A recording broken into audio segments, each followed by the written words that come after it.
रत्नागिरी जिल्ह्यासह रायगड आणि सिंधुदुर्ग जिल्ह्यातल्या काही भागांमध्ये अगदी बहुतांश भागांमध्ये आपण असं म्हणू शकतो की वातावरण ढगाळ आहे।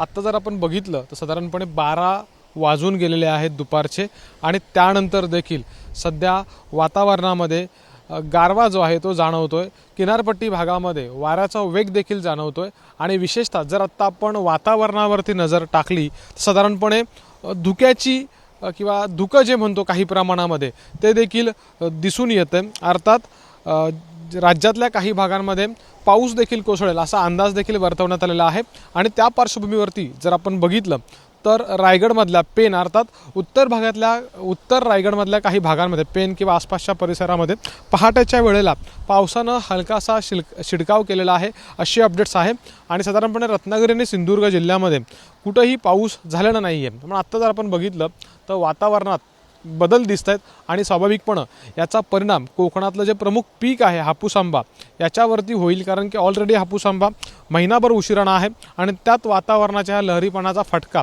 त्या पिकाला बसेल असा अंदाज एकंदरीत व्यक्त केला जातोय। आणि आत्ता जर आपण बघितलं तर ही धुकं किंवा काही प्रमाणामध्ये का असना किनारपट्टी भागामध्ये आपल्याला धुकं दिसून येत आहे। कॅमेरामन महबूब शेखसह अमोल मोरे, एबीपी माझा, रत्नागिरी।